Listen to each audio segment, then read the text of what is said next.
नमस्कार. आवाज न्यूज मध्ये आपले स्वागत. मी रेश्मा फडतरे. सर्वप्रथम आवाज न्यूजच्या तमाम प्रेक्षकांना नवीन वर्षाच्या हार्दिक शुभेच्छा. नवीन वर्ष 2021 आज सुरू झालेलं आहे, परंतु 2020 हे वर्ष कसं होतं, कसं गेलं या संदर्भात, म्हणजे याच्यामध्ये राजकीय, शैक्षणिक, आरोग्य या सर्वच, गुन्हेगारी क्षेत्र या सर्वच विषयांवरती आज आपण इथे चर्चा करणार आहोत. या चर्चा सत्रामध्ये माझ्या बरोबर आहेत विकास कुचेकर, मानवी हक्क संरक्षण व जागृती संस्थेचे अध्यक्ष. नमस्कार सर. त्याचबरोबर आमचे प्रतिनिधी आहेत राजेश बारणे. नमस्कार राजेश. आवाज न्यूजचे संपादक आकाश भोसले. नमस्कार आकाश. नमस्कार. सर्वप्रथम विकास सर, मी तुम्हाला विचारू इच्छिते की हे 2020 या वर्षाकडे तुम्ही कसं पाहताय? सर्वप्रथम मी आपल्याला 2021 या वर्षाच्या सर्वच आवाज न्यूजच्या सर्व प्रेक्षकांना आणि तुम्हा सर्व पत्रकारांना नववर्षाच्या हार्दिक शुभेच्छा देतो. 2021 वर्षाची सुरुवात करत असताना आपण 2020 या गेल्या वर्षाचा आज तुम्ही जो आढावा घेण्याचा प्रयत्न केलेला आहे आणि त्या 2020 कडे आपण कसं पाहत आहोत हे सांगत असताना मला 2020 हे जगातल्या सगळ्याच देशामध्ये एक आठवणीत राहणारं हे वर्ष आहे असं म्हणायला हरकत नाही. आणि या वर्षांनी जगातल्या सगळ्याच आरोग्य, शैक्षणिक आणि या सगळ्याच व्यवस्था अक्षरशः नागड्या केलेल्या आहेत.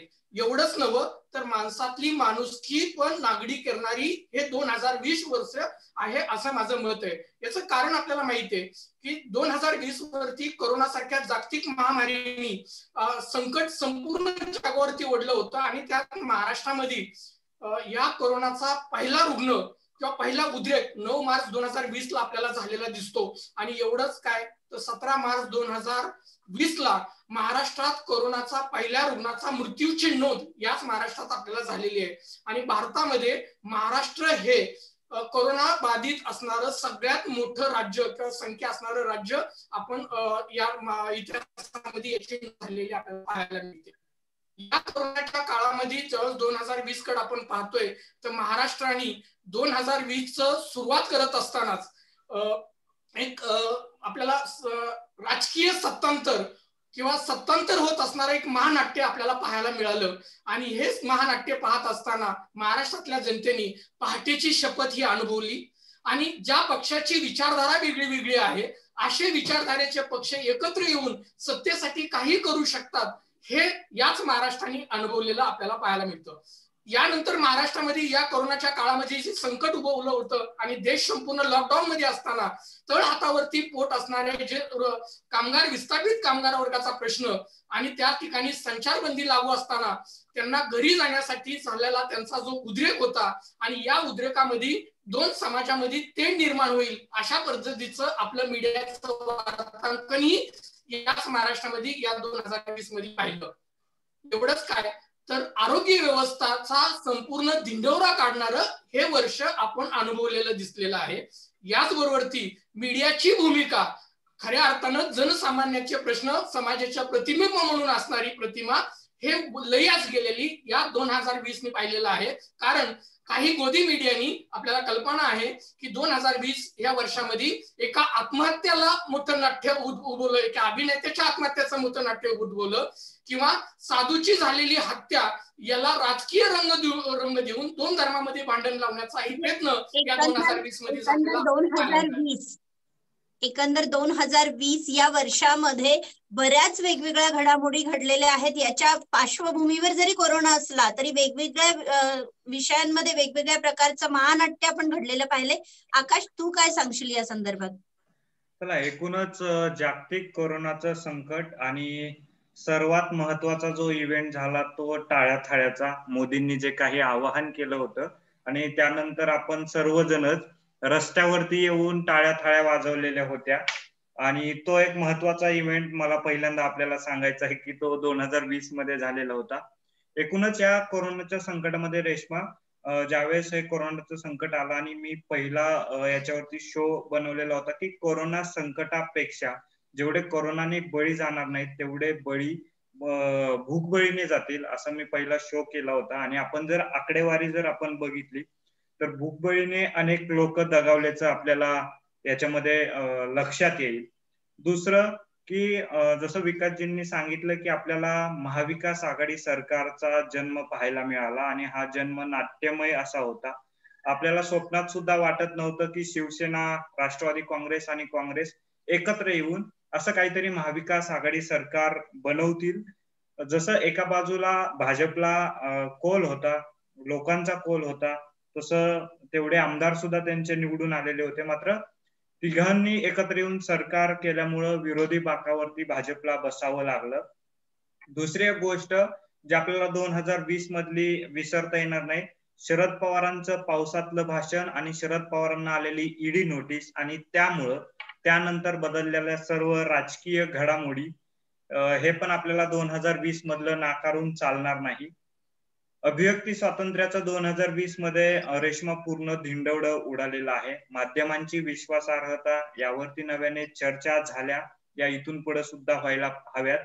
आणि एकूण कोरोनाचं संकट असताना खरं तर खायचं काय, जगायचं काय हा मोठा प्रश्न असताना आपल्याला अर्णब आणि कंगना यांच्या ज्या माध्यमांमध्ये बातम्या होत्या त्याच्यातून एक खूप मोठं मनोरंजन झालं. मराठा आरक्षणाचा जो प्रश्न आहे, तिढा आहे, तो सातत्याने अजूनही तसाच राहिलेला आहे. तो आता 2021 मध्ये सुद्धा मराठा समाज आपल्याला रस्त्यावरती आंदोलन करताना दिसणार आहे. गुन्हेगारीमध्ये, महिला अत्याचारांमध्ये, दलितांवरील अन्याय अत्याचारांमध्ये मोठ्या प्रमाणात महिला अत्याचार आणि गुन्हेगारी या विषयावर आपण पुढे येणार आहोत. या विषयावर आपण सविस्तर चर्चा करणार आहोत. सर्वप्रथम राजेश, तुला या 2020 मध्ये काय अनुभव आले, म्हणजे कुठल्या प्रकारचे अनुभव 2020 चे तू सांगू शकशील? 2020 हे वर्ष खरंच सगळ्या अर्थांनी वेगळं होतं. म्हणजे आपण राजकीय जरी बघितलं तर राजकीय मध्ये की राज्यपालांना एक अनन्यसाधारण महत्व या राजकीय क्षेत्रामध्ये आहे, हे खरं या वर्षी सामान्य लोकांना प्रकर्षाने जाणवलं की राज्यपालांची भूमिका ही महत्वाची असते. त्याचबरोबर आताचे विद्यमान उपमुख्यमंत्री अजित पवार यांनी प्रत्येक पक्षाच्या सत्तेमध्ये उपमुख्यमंत्री पद भूषवल्याचे एक रेकॉर्ड त्यांच्या नावावर झाले की जे आतापर्यंत कोणाच्या नावावर झालेलं नाहीये आणि भविष्यात होईल की नाही माहित नाहीये. तर म्हणजे ह्या गोष्टी तर आहेतच. याचबरोबर अनेक म्हणजे हे 2020 हे वर्ष जे आहे की सुरुवातीचा काही कालावधी म्हणजे खरं तर 2020 चालू होण्याच्या आधी बाहेरच्या देशांमध्ये कोरोनाची कुठेतरी सुरुवात झालेली होती. ती आपल्याकडे थोडी लेट आली, पण ती लेट आली तर त्याच्यावरती उपाययोजना करायलाही आपल्याकडे लेट झालं. आणि ह्या कोरोनाने आपल्याला राजेश, आता तू जो मुद्दा म्हणलास की बाहेरच्या देशामध्ये कोरोनाची सुरुवात झाली होती, तर कुठेतरी ट्रम्प आपल्या देशात येणार आहेत म्हणून आपल्याकडे जी परदेशी विमान सेवा होती ती सुरू ठेवली. तर हा मुद्दा इथं येऊ शकतो का की कोरोनाचा शिरकाव होण्याचं हेही एक कारण असू शकतं का? याविषयी तू काय सांगशील? अनेक कारण त्याच्यामध्ये आहेत, त्यातलं हेही एक कारण असू शकतं, पण आपण त्या कारणाकडे बोट दाखवू शकत नाही की हेच कारण आहे असं सांगू शकत नाही. खरं तर म्हणजे नंतर अशा बऱ्याच गोष्टी झाल्या की म्हणजे इंटरनॅशनल फ्लाईट ज्या आहेत त्या लवकर बंद करणं गरजेचं होतं. कारण की असं सुरुवातीलाही म्हटलं जात होतं की पासपोर्टवाल्यांचा आजार जो आहे, पासपोर्टवाल्यांनी आणि हा विषाणू जो आहे हा खरं नंतर रेशन कार्ड धारकांपर्यंत पोहोचला. तर ज्यावेळेस पासपोर्ट धारक जे आहेत की यांनाच लवकर वेळेत बंद केलं असतं किंवा आल्यानंतर सुरुवातीला जे प्रत्येकाला होम क्वारंटाईन केलं जात होतं त्याच्याऐवजी जर काही इन्स्टिट्यूशनल क्वारंटाईन केलं असतं, त्याच वेळेस काळजी घेतली असती तर आता या गेल्या 9 महिन्यामध्ये जी भयानक परिस्थिती आपल्याला बघायला मिळेल याच्यात कुठेतरी फरक पडला असता. आपण हा जर तरचा विषय म्हणू शकतो की हे केलं असतं तर किंवा काय. आता याच्यामध्ये कुठेतरी आपण पाहिलं की महाराष्ट्रात जी राजकीय घडामोडी होत होत्या, जे महानाट्य होत होतं किंवा केंद्रामध्ये ज्या प्रकारच्या सगळ्या गोष्टी सुरू होत्या त्यामुळे कुठेतरी कोरोनाचा प्रादुर्भाव हा वाढत गेला. याच्यावरती वेळीच उपाययोजना झाल्या नाहीत असं आपण म्हणू शकतो की सरकार अपयशी ठरलं. पण काही सामाजिक संस्था या सगळ्या पॅन्डेमिक मध्ये चांगल्या पद्धतीने काम करत होते व त्याचबरोबर काही सामाजिक कार्यकर्त्यांवरती पण वेगवेगळ्या प्रकारे गुन्हे दाखल झाल्याचं आपण पाहतोय. तर विकास सर, तुम्ही याविषयी काय सांगाल? या कोरोनाच्या काळामध्ये खऱ्या अर्थानं सामाजिक संस्थांनी सरकारचं इब्रत वाचवली असं म्हणायला हरकत नाही. जर सामाजिक संस्था जर त्यांनी योगदान दिलं नसतं तर मला असं म्हणायचं की शासनाच्या नीती आणि धोरणाविषयीचं अतिशय नागडेपण आणखी उघड अनेक सामाजिक संस्थांनी गरीब विस्थापित कामगार आहेत, तर हातावरची पोट आहेत, जाऊन धुनी भांडी करणाऱ्या महिला असू द्या, झोपडपट्टी वर्गामध्ये हमाली करणाऱ्या वर्गातल्या या असू द्या, या सगळ्यांना जे तळ हातावरचं पोट आहे, आज काम केलं तरच आज जेवायला मिळेल, अशा लोकांना या कोरोनाच्या लॉकडाऊनच्या काळामध्ये सामाजिक संस्थांनी सामाजिक बांधिलकी जपत त्यांना अन्नधान्य त्यांच्यापर्यंत पोहोचवण्याचं काम या सामाजिक संस्थांनी केलं. याचबरोबर ती या सामाजिक संस्था जर नसत्या तर शासनाचं आणखी एक पितळ उघडं पडलं असतं आणि आणखी एक व्यवस्था शासना. विकास सर बहुतेक नेटवर्कचा प्रॉब्लेम आहे. आकाश, सामाजिक कार्यकर्ते, बऱ्याचशा सामाजिक कार्यकर्त्यांवरती अनेक गुन्हे दाखल झालेले आहेत या काळामध्ये, तर याविषयी तू काय सांगशील?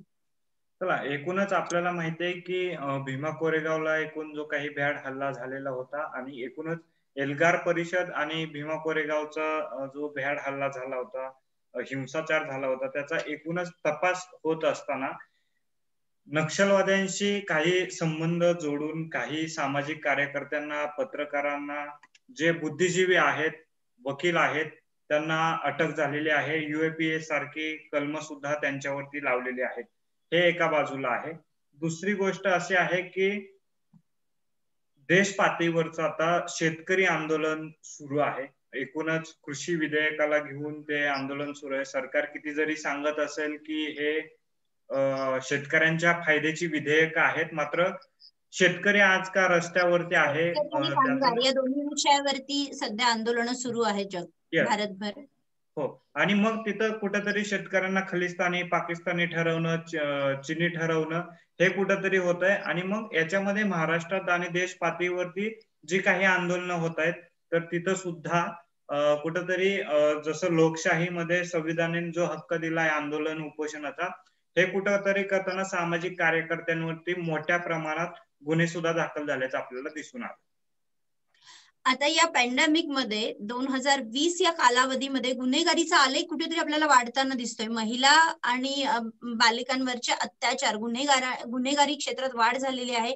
त्याचबरोबर चोऱ्या, दरोडे या प्रकारच्या गुन्हेगारीमध्ये वाढ झालेली आहे. तर राजेश, ग्राउंड रिपोर्टिंग करताना तुला याविषयीचा अनुभव कसा होता 2020 सालचा? नाही, अगदीच. म्हणजे ज्यावेळेस कोरोना सुरू झाला त्या सुरुवातीच्या काळामध्ये लॉकडाऊनमुळे बऱ्याचशा ठिकाणी गुन्ह्यांमध्ये खूप घट झाली होती.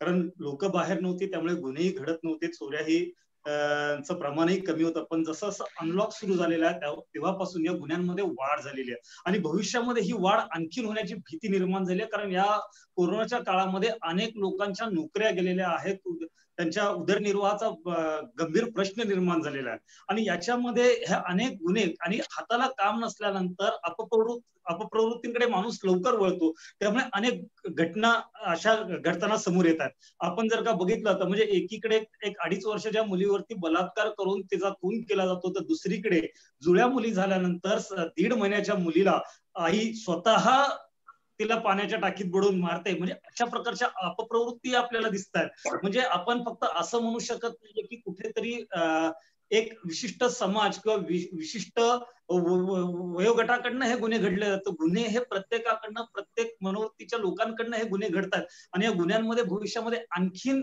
वाढ होण्याची शक्यता ही फार दाट झालेली आहे. कुचेकर सर, आता हे गुन्हेगारीचा जो वाढता आलेख आहे याला कुठेतरी शासन, प्रशासन आणि हे कोरोनाचं जे भयावह संकट आहे याचा कुठेतरी या गुन्हेगारी क्षेत्राच्या वाढत्या आलेखावर परिणाम झालेला तुम्हाला जाणवतोय का?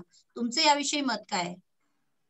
रेश्मा मॅडम, आपल्याला कल्पना आहे की महिलांच्या सुरक्षेच्या संदर्भात शासनाने वेळोवेळी अनेक कायदे केलेले आहेत, तरीही त्या महिलांवरती अन्याय अत्याचार होणं थांबलेलं आहे का? तर नाही. मग कितीही कायदे आले किंवा कितीही कशा कायदे झाले तरीही महिलांवरती होत असणारे अन्याय आणि अत्याचार आजही आपल्याला थांबलेले दिसत नाही. कारण आपली भारतातली किंवा भारतीयांची पुरुष प्रधान संस्कृती किंवा पुरुषी वर्चस्व आजही संपलेलं दिसताना येत नाही. या कोरोनाच्या काळामध्ये सगळ्यात महत्वाचं मीडियानी जे देशासमोरचं एक मोठं चित्र उपस्थित झालेलं होतं की महिलांच्या बलात्कार संदर्भातलं, तर ते हाथरसचं प्रकरण आपल्याला माहित असेल आणि देशाने ते पाहिलेलं आहे.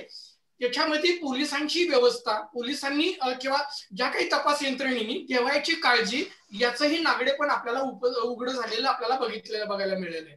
याचबरोबर याच कोरोनाच्या काळामध्ये आपल्याला बालविवाहाच्या संदर्भातले कायदे अस्तित्वात आहेत, मात्र हे कायद्याचं उल्लंघन झालेलं सगळ्यात जास्त, जिथं सुशिक्षित समाज, सांस्कृतिक शहर ज्याला म्हणतो आपण किंवा चळवळीचं शहर म्हणतो, ते म्हणजे पुणे शहर. या पुणे जिल्ह्यामध्येच सगळ्यात जास्त बालविवाह झाल्याचा आकडा आज आपल्याला नोंदी पाहायला मिळत आहे.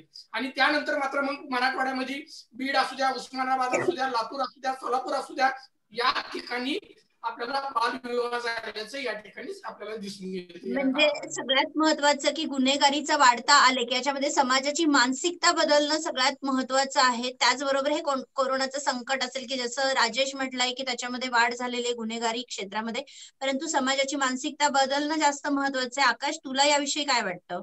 एकूणच तू जो रेश्मा मुद्दा सांगितला की समाजाची कुठेतरी मानसिकता बदलायला हवी आणि शासन स्तरावरती, सरकार स्तरावरती काय कार्यक्रम असे राबवले जात आहेत जे आपल्यापर्यंत पोहोचत आहेत, ज्या सामाजिक संस्था आहेत, कुचेकर सरांसारख्या या सामाजिक संस्थांना बरोबर घेऊन सरकार काय उपाययोजना करतोय, कुठपर्यंत पोहोचलंय, हा मोठा प्रश्न आहे आणि हा अनुत्तरित प्रश्न आहे. शासन स्तरावरती असे कार्यक्रम व्हायला पाहिजे का? तर हो, व्हायला पाहिजेत, पण हे कार्यक्रम रेश्मा आपल्याला होताना दिसत नाहीत.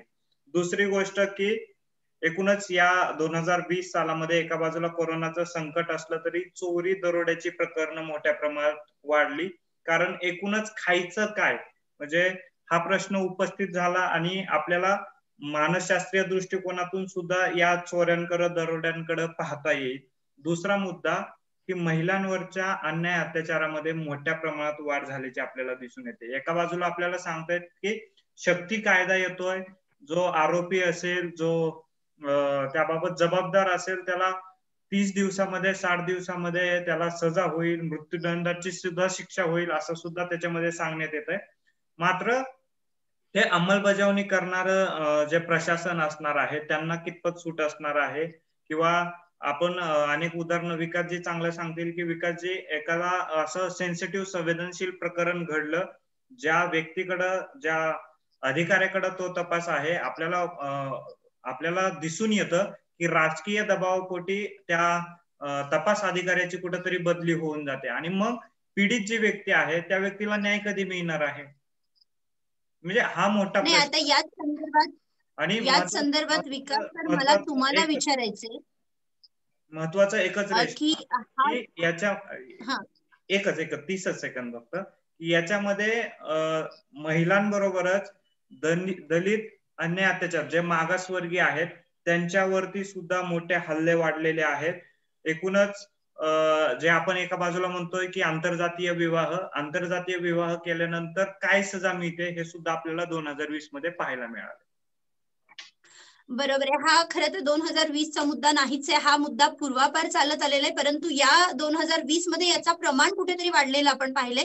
तर या सगळ्या याच्यामध्ये म्हणजे कोरोनाचं अचानक आलेलं संकट, राजकीय उलथापालथ, या सगळ्यामध्ये पोलीस यंत्रणेवरचा ताण वाढलेला आपल्याला पाहायला मिळालाय का? कारण कसं झालं की पहिले सुरुवातीचे 4-5 लॉकडाऊन झाल्यानंतर केंद्राने राज्याने जिल्हा प्रशासनावरती व जिल्हा प्रशासनाने पोलीस यंत्रणेवरती काही म्हणजे जबाबदाऱ्या झटकून किंवा जबाबदाऱ्या हँडओव्हर केल्या आपण असं म्हणू शकतो. तर या सगळ्या याच्यामध्ये पोलीस यंत्रणेवर कशा प्रकारचा ताण झालेला जाणवतोय? कुचेकर सर, तुम्ही काय सांगाल याविषयी? कोरोनाचा संसर्ग रोखण्यासाठी लोकांनी घराबाहेर पडू नये, या 2 व्यक्तींमध्ये सुरक्षित अंतर ठेवावं असे स्पष्ट निर्देश प्रशासनाने दिलेले होते. वारंवार देऊनही लोक ते पाळत नव्हते आणि लोक मेडिकलचं मला काहीतरी सामान घ्यायचंय किंवा अत्यावश्यक सेवेसाठी मी बाहेर पडलोय याशी कारण सांगून लोक बाहेर पडत होते आणि यामुळे पोलिसांवरती त्याचा जास्त ताण येत होता. आणि अशा परिस्थितीत मग पोलिसांनी त्यांना कधी मग कायद्याचा धाक दाखवून त्याच्यावरती अगदी प्रसाद देण्याचं एक काम, आपल्याला सोशल मीडियामध्ये जे व्हिडिओ फिरलेले आहेत, पोलिसांनी कशा पद्धतीने प्रसाद दिलेले आहेत हे आपण सगळ्यांनीच पाहिलेलं आहे. असं असलं तरी आपल्याला सगळ्यांनाच कल्पना आहे की संचारबंदी किंवा संचार करणं, मुक्त संचार करणं, व्यवसाय स्वातंत्र्य, अभिव्यक्ती स्वातंत्र्य हे आपल्याला भारतीय संविधानाने मूलभूत हक्कांमध्ये दिलेलं आहे. मात्र या कोरोनाच्या काळामध्ये हे संविधानाने दिलेले मूलभूत हक्कावरती गंडांतर येऊ शकतं, त्यांच्यावरतीही प्रतिबंध येऊ शकतो, हे आपल्याला 2020 मध्ये दाखवून देण्यात आलं. अनेक कार्यकर्त्यांनी जेव्हा आवाज उठवला त्यावेळेस मूलभूत अधिकाराबरोबरच नागरिकांनी मूलभूत कर्तव्यांनी कर्तव्याबाबत जागरूक राहिलं पाहिजे, असं मत मग मुंबई उच्च न्यायालयाचे न्यायमूर्ती प्रसन्न वरळे यांनी काढलेलं आपल्याला दिसतं. याचबरोबर 2020 मध्ये अभिव्यक्ती स्वातंत्र्याच्या बाबतीत एक खटला दाखल झालेला होता. तो म्हणजे आपल्याला माहिती आहे प्रशांत भूषणचा खटला. हा एक मोठा विषय या अभिव्यक्ती स्वातंत्र्याच्या संदर्भात आपल्याला जाणून दिलेला आहे. हेही एक इतिहासातलं सगळ्यात मोठं महत्वाचं असेल, उदाहरण असेल. राजेश, जेव्हा तू ग्राउंडवर काम करतोस तेव्हा तुझ्या हे लक्षात आलेलं की पोलिसांवरतीही काही ठिकाणी म्हणजे हे झालेले आहेत, हल्ले झालेले आहेत, पोलिसांवरती अत्याचार झालेला आहे. या पॅन्डेमिक मध्ये जनतेने प्रक्षुब्ध होऊन पोलिसांवरती हल्ले केले, त्याविषयी तू काय सांगशील? अगदी म्हणजे सुरुवातीला ज्यावेळेस लॉकडाऊन सुरू झालं, लोकांनी घराबाहेर पडू नये, जनता कर्फ्यू चालू झाला, तेव्हा जनतेने रस्त्यावर येऊ नये यासाठी पोलिसांना 24 तास रस्त्यावर राहणं हे गरजेचं होतं. जागोजागी चेकपोस्ट टाकणं, त्यानंतर आपल्याला त्यांना पूर्ण भागामध्ये रस्त्यांवरती फिरणं, की आलेल्या लोकांना समजावणं नाही ऐकलं तर काही वेळेस त्यांना शिक्षा करणं. म्हणजे आज म्हणजे सांगितलं जातं की जर का तुम्ही बाहेर पडायचं असेल तर तुम्ही पृष्ठभागाला उशी लावून जावा, असं त्यावेळेस सांगितलं जातं, कारण की पोलिसांकडनं आणखी खायला लागायची. खरं तर कुठल्याही पोलिसांना हे स्वइच्छेने करावं लागत होतं, पण जनतेच्या सुरक्षेसाठी हे करणं आवश्यक होतं. हे करत असताना 24 तास ते रस्त्यावर असताना आज त्यांचाही परिवार आहे, त्यांना सुद्धा म्हणजे आपण बघितलं पुण्याच्या एसपींचा एक फोटो एक व्हायरल झाला होता की आपल्या फॅमिली पासून काही अंतरावरती बसून घराच्या बाहेर जेवण करून ते आहे तसे पुन्हा कामावरती रुजू झाले होते. मग हे सगळे नियम पाळणं त्यांनाही आवश्यक होतं. आणि कुठेतरी सारखं घरात बसणं, त्यातनं निर्माण होईल चिडचिड, याच्यामुळे बाहेर पडलेल्या जनतेकडनंही अनेक ठिकाणी उद्रेक होऊन त्याचा राग जो आहे तो पोलिसांवरती निघालेला आहे. आपण अनेक बातम्या बघितलेल्या आहेत की ज्याच्यामध्ये 4 व्हीलरला पुढे बोनेटवरती पोलिसाला ढकलत नेलेला आहे. असे अनेक घटना ज्या आहेत त्या घडलेल्या आहेत. म्हणजे खरं तर प्रत्येक पोलीस हा माणूस असतो, पण प्रत्येक माणूस ज्यावेळेस पोलिसासारखी जबाबदारी स्वीकारेल त्यावेळेस खऱ्या अर्थाने एक आपण समाजामध्ये जागरूकता निर्माण होईल असं मला वाटतं. बरोबर आहे. आता या सगळ्यामध्ये, या पॅन्डेमिक मध्ये 2020 या वर्षामध्ये की आपली महाराष्ट्राचीच नाही तर आपल्या देशाची आपण म्हणू शकतो की अर्थव्यवस्था ढासळलेली आहे, अनेक उद्योग व्यवसायांवरती याचा परिणाम झाला. याविषयी आकाश तू काय सांगशील? एकूणच महत्वाचा मुद्दा उपस्थित झाला तो स्थलांतरित मजुरांचा. खरं तर आता केंद्राने एक लाजिरवाणं स्टेटमेंट दिलेलं आहे की स्थलांतरित जे लोक आहेत त्यांची आकडेवारीच उपलब्ध नसल्याचं ते सांगतायत. दुसरा मुद्दा की जे छोटे छोटे लघु उद्योग होते ते लघु उद्योग बंद पडलेले आहेत. अनेक मोठ्या ज्या कंपन्या होत्या, अनेक कामगारांना या कंपन्यांनी घरी बसवलेलं आहे. दुसऱ्या बाजूला आपण बघतोय की मेडिकल आणि किराणा दुकानदार हे जरा आपल्याला तेजीत असल्याचं दिसलं. मात्र जे फुटपाथ वरती छोटे छोटे स्टॉल घेऊन जी जगणारी मंडळी आहेत तर त्यांच्यावरती खूप मोठं संकट या कोरोना संकटामध्ये आलेलं. रेश्मा, त्याचबरोबर हॉटेल व्यावसायिक असतील किंवा इतर म्हणजे जिम असेल, मल्टीप्लेक्स असतील, मॉल असतील, म्हणजे सगळ्याच उद्योग व्यवसायांवरती, मोठ्या इंडस्ट्रीज असतील, सगळ्यांवरतीच याचा परिणाम झालेला आपल्याला जाणवतोय, पाहायला मिळतोय. पण या सगळ्यामध्ये, या पॅन्डेमिक मध्ये, या लॉकडाऊनच्या काळामध्ये सगळ्यात जास्त कोणी सफर केलं असतील तर ते आहेत विद्यार्थी किंवा लहान मुलं, ज्यांना जबरदस्तीने घरात राहावं लागलं होतं. शाळेची घंटा सगळी मुलं मिस करत होती. पॅन्डेमिक सुरू झाल्यानंतर, लॉकडाऊन सुरू झाल्यानंतर पहिला सगळ्यात मोठा म्हणजे बदल म्हणता येणार एक घटना घडली, ती म्हणजे 10वीचा बोर्डाचा पेपर, 10वीचा भूगोलचा पेपर कॅन्सल, रद्द करण्यात आला. त्यानंतर बऱ्याच घडामोडी झाल्यात. मग त्या फीशी रिलेटेड असतील किंवा शाळा पुन्हा सुरू करण्याच्या बाबतीतल्या असतील किंवा परीक्षांच्या बाबतीत असतील. विकास सर, तुम्ही याच्यावरती थोडासा प्रकाश टाकावा. शाळांमधून कोरोनाचा प्रादुर्भाव रोखण्यासाठी किंवा तो सुलभ व्हावा, कोरोनाचा प्रादुर्भाव वाढू नये म्हणून महाराष्ट्र शासनाने पहिली ते 8वी पर्यंतचा सर्व परीक्षा रद्द केल्याला आपल्याला पाहायला मिळालं. याचबरोबर ती विद्यार्थ्यांना त्या पहिली ते 8वी विद्यार्थ्यांना डायरेक्ट पुढच्या वर्षामध्ये प्रवेश देण्याचा निर्णय झाला.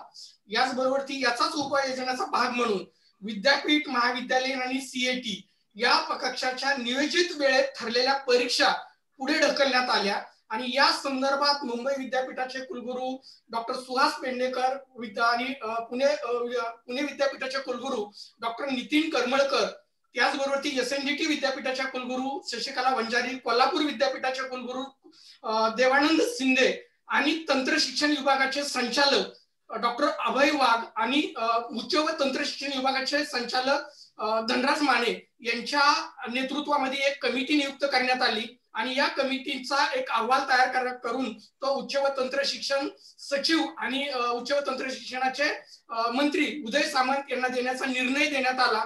मात्र त्यानंतरही आपलं राजकारण परीक्षाचं कशा पद्धतीने चाललं, मग त्याच्यामध्ये UPSCच्या परीक्षा असू द्या किंवा विद्यापीठाच्या लास्ट इयरच्या ज्या परीक्षा राहिलेल्या होत्या पदवीच्या, या संदर्भातलं राजकारण कसं पुढे चाललेलं होतं हेही विद्यार्थ्यांनी अतिशय चांगल्या पद्धतीने अनुभवलेलं आहे. आणि हा एक इतिहासामध्ये 2020 हे वर्ष शैक्षणिक दृष्ट्या आजही लोकांच्या मनामध्ये व्यवस्थेविषयीचा राग मोठ्या प्रमाणात आपल्याला दिसून येतो. संस्था चालक आणि विद्यार्थी हे केवळ पैसे कमवण्याचा धंदा आहे, त्यांना शिक्षण देण्याचा नाही, अशी भूमिका काही पालकाकडनं घेतली जाते. तर संस्था चालकाकडनं आम्ही शिक्षकांचे पगार कसे द्यायचे याच्यावरती विचार केला जातो. हा सगळा प्रकार खूप 2020चा या शैक्षणिक दृष्ट्या 2020 मध्ये ऑनलाईन शिक्षण पद्धती म्हणजे मुलांना मोबाईल पासून लांब ठेवणारे पालक स्वतः मुलांच्या हातात मोबाईल देतात. ऑनलाईन शिक्षण पद्धती असेल, फी मध्ये होणारी वाढ असेल किंवा जबरदस्तीने फी आकारणी असेल, त्या बाबतीत झालेली उपोषण, म्हणजे अगदी वेगवेगळ्या प्रकारे आपण हे 2020 हे साल अनुभवलेलं आहे. शैक्षणिक दृष्ट्या, राजकीय दृष्ट्या तर महाराष्ट्रामध्ये अगदी तुम्ही सगळ्यांनी सांगितल्याप्रमाणे नाट्यमय घडामोडी घडलेल्या आहेत. त्याचबरोबर आरोग्याविषयी म्हणजे ज्या आरोग्यविषयी संदर्भातले जे खाती आहेत त्यांच्यामध्ये झालेल्या गोष्टी आपण पाहिलेल्या आहेत. गुन्हेगारीचा वाढता आलेख आपण पाहिलेला आहे. महिलांवरती वाढलेले अत्याचार हे आपण पाहिलेले आहेत. त्याचबरोबर कोरोनाच्या या संकटामध्ये, या महामारीमध्ये 2020 या कालावधीमध्ये, या संबंध वर्षभरामध्ये महाराष्ट्रातच नव्हे तर जगभरात वेगवेगळ्या पद्धतीने घडामोडी झालेल्या आपण सगळ्यांनी पाहिलेल्या आहे. त्यामुळे 2020 हे वर्ष नक्कीच प्रत्येकाच्या स्मरणात राहणार आहे. हे वर्ष कुणीही सहजासहजी विसरू शकणार नाही व येणाऱ्या पुढच्या अनेक पिढींना आपण या वर्षासंदर्भात, या 2020च्या संदर्भात आपण नेहमी उदाहरण दाखले देऊ आणि सांगू, असं हे एक वेगळ्या पद्धतीचं 2020 वर्ष आहे. व आशा करूयात की येणारं 2021 हे वर्ष सगळ्यांसाठी सुख, समाधानी व आरोग्यदायी असावं. आणि आजच्या या चर्चेत सहभागी झाल्याबद्दल आवाज न्यूज तर्फे विकास कुचेकर सर तुमचे खूप खूप आभार. त्याचबरोबर संपादक आकाश भोसले, प्रतिनिधी राजेश बारणे, आजच्या या चर्चेत सहभागी झाल्याबद्दल धन्यवाद. धन्यवाद.